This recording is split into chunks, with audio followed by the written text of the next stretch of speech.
세계적으로 민폐를 끼치는 중국인들에 대한 경험담이 많이 공유되고 있습니다. 영국에서 살고 있는 60대의 한 여성은 한국인과 중국인을 가깝게 겪었고 직접적으로 비교해 큰 화제가 되었는데요. 영국 런던에서 살고 있는 사라는 유복한 가정에서 태어나 부족한 것 없이 최고의 교육을 받고 성장한 여성입니다. 젊은 시절 변호사로 활동하며 남부러울 것 없는 삶을 살았죠. 현재는 변호사 일에서 은퇴를 하고 런던 근교 시골에서 전원 생활을 하고 있는데요. 해외 커뮤니티에 올라온 이 여성의 이야기에 네티즌들이 특별히 주목하는 이유는 한국과 깊은 인연을 이야기하고 있기 때문입니다. 그 내용을 번역해서 공유합니다. 저는 평생을 영국에서 살고 있습니다. 지금은 시골에서 시간을 보내는 평범한 할머니지만 젊을 때는 런던에서 변호사로 바쁜 시간을 보냈습니다. 저희 집은 조부모님 때부터 부유한 집안이었고 저 또한 물려받은 재산과 제가 번 돈까지 경제적으로는 늘 넉넉했습니다. 젊은 시절에 저는 늘 자신감이 가득했고 천재까지는 아니지만 스마트한 머리까지 무엇 하나 부족한 것이 없는 사람이었죠. 20대 중반 오래전부터 집안끼리 알고 있던 안정된 조건의 남자와 결혼도 했어요. 조건이 비슷해서 만남이 이루어졌지만 다행스럽게도 우린 첫눈에 사랑에 빠졌습니다. 제 인생은 말 그대로 순탄했습니다. 남편과 저는 서로 사랑했고 하는 일마다 잘 됐으며 바쁘게 일하면서도 서로를 위한 시간을 즐겼습니다. 그래서 우리는 딩트부부로 지내기로 했습니다. 결혼해서 몇 년은 우리 둘만의 인생을 더 많이 즐기고 싶었거든요. 그렇게 일을 하며 커리어를 쌓고 휴가도 즐기면서 10년의 시간이 흘렀습니다. 그동안 우리는 생각이 조금 바뀌었죠. 남편과 저의 사랑은 조금도 식지 않았지만 서로를 닮은 아이를 낳고 싶다는 생각이 들었어요. 경제적으로 풍족하다는 것은 인생의 계획을 변경하는 데 큰 도움이 된답니다. 우리는 아기를 갖는 계획 또한 너무나 쉽게 이루어질 줄 알았어요. 우리 둘 다 규칙적으로 운동을 게을리하지 않았고 건강에는 자신이 있었습니다. 살면서 단 한 번도 일이 틀어진 적이 없던 저는 곧 우리를 찾아올 아기 천사를 만날 생각에 들떠 있었습니다. 그런데 이상하게도 임신은 쉽지가 않았습니다. 임신을 준비하고 1년의 시간이 지났고 저는 정말 당황스러운 기분이 들었어요. 그제서야 병원에 갔더니 다낭성 난소증후군이라며 자연 임신이 어려울 거라는 진단을 내렸습니다. 그리고 제 나이가 많은 편이기 때문에 임신에 대한 노력을 권하지 않는다고도 했습니다. 남편은 제게 아이 없이 그동안 잘 살았잖아. 우리끼리도 행복할 거야 라며 진심으로 위로해 주었어요. 하지만 갖고 싶은 것을 포기해 본 적이 없던 저는 아이에 대한 마음을 접을 수가 없었습니다.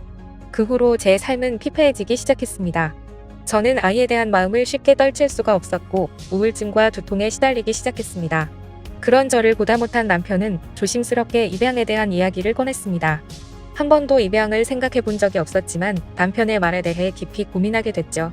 곧 왜 그동안 입양 생각을 못했지라고 생각할 정도로 입양에 대해서 적극적인 마음이 들었습니다. 우리는 입양 관련 기관을 찾아다녔고 부모 교육도 받으며 자격을 갖추기 시작했습니다. 남편과 저는 당연히 우리의 피부색과 같은 백인 아기를 입양하려고 했어요. 그래서 많은 입양 관련 센터와 고아원을 돌아다녔죠. 아기들은 모두 사랑스럽고 안쓰러웠습니다. 하지만 이상하게도 마음이 가는 아기는 없었어요. 그런던 어느 날 찾아간 곳에서 우리는 드디어 그 아이를 만났습니다. 가만 눈동자로 저를 쳐다보던 아이에게 저는 이상하게 마음이 끌렸습니다. 몇 달 동안 우린 매주 그곳에 찾아가서 아이와 시간을 보냈고 마침내 입양을 결정했습니다. 아이는 한국인이었고 7살인 여자아이였어요. 제 주변에서는 아시안인데다가 나이가 7살인 아이를 왜 입양하냐며 이해를 못했죠. 아이는 피부색만 달랐지 제 어릴 때와 무척 닮았습니다. 센터에서 가장 똑똑했고 암기력이 특히 뛰어났고 선생님에 따르면 수학적 머리는 놀라울 정도였어요. 물론 아이가 똑똑해서 입양을 결정한 것은 아니지만 모든 면에서 아이와 제가 좋은 가족이 될 것 같았습니다. 하지만 아이를 키우는 것이 쉽지는 않았습니다. 그건 아이가 입양하여서는 아니었죠. 세상 부모들 모두 육아가 가장 힘들다고 하잖아요. 그래도 우린 아이를 키우는데 최선을 다했고 바쁘게 살았습니다. 커뮤니티에도 가입을 했어요. 저희와 같은 입양 가정 커뮤니티였죠. 육아 팁을 나누기도 하고 서로 응원을 하기도 하고 만나서 시간을 함께 보내기도 하는 좋은 관계였어요. 그 중에 특별히 친해진 가정이 있었는데요. 그 집은 중국인 아이를 입양한 가정이었어요. 그녀는 정말 적극적으로 아이를 사랑했어요. 중국인 아이가 동질감을 느끼게 하기 위해 머리카락을 검은색으로 염색하고 있을 정도였죠. 아이의 나이도 비슷했고 같은 아시안이라 우린 자주 만나며 친하게 지냈습니다. 저와 남편은 한국에 대해 공부하기 시작했습니다. 중국 아이를 입양한 부모가 준 팁이었어요. 그들은 아이가 아기였을 때 입양을 했고 아기에게 뿌리를 알려주는 게 좋다는 신념으로 중국에 대해 공부를 해왔다군요. 정말 훌륭한 생각이었죠.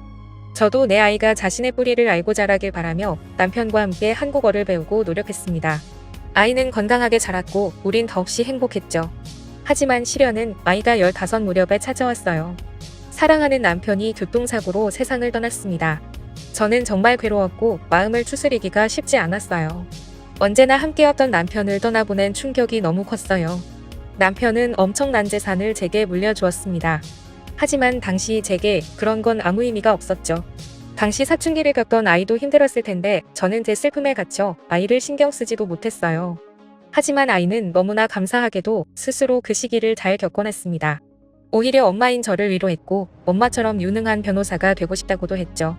우수한 성적으로 고등학교를 졸업한 딸은 케임브리지에 수석으로 입학했습니다. 대학생활 또한 훌륭하게 해낸 아이는 졸업 후 대형 로펌에 들어갔죠. 사람들은 제가 유능해서 제 딸이 승승장구한 줄 아는데 그렇지 않아요. 아이는 똑똑한 머리와 근성 그리고 좋은 품성을 타고난 아이였습니다. 저는 아이가 졸업을 할 때쯤 미리 상속을 해주려고 했습니다. 좋은 직장에 있긴 하지만 처음 독립한 딸이 좀 더 안락하게 시작하기를 바랐거든요. 딸은 처음에는 거절을 하더니 제가 계속 설득을 하자 알았다며 받아가거든요. 제 일이 바빠서 찾아가지를 못하다가 어느 날 딸이 사는 곳에 찾아갔을 때 저는 깜짝 놀라고 말았습니다. 저는 딸아이가 런던에서 넓고 훌륭한 빌라에서 살고 있을 거라고 생각했거든요. 그런데 딸은 너무나 낡고 오래된 아파트에 살고 있었어요. 저는 그 많은 돈은 이럴 때 쓰라고 있는 거지. 왜 이런 집에서 살고 있는 거냐고 물었죠. 그런데 딸의 말은 저를 반성하고 감동하게 했습니다. 저는 운이 좋게 좋은 가정에 입양이 되었지만 그렇지 못한 아이들이 많이 있잖아요. 항상 그 아이들이 마음에 쓰였어요. 그래서 제가 있던 고아원에 기부를 했어요. 저는 곧 딸의 마음을 먼저 헤아리지 못한 것에 부끄러운 마음이 들었습니다. 그리고 곧 이런 깊은 생각을 한 아이에게 너무나 감사한 마음이 들었습니다.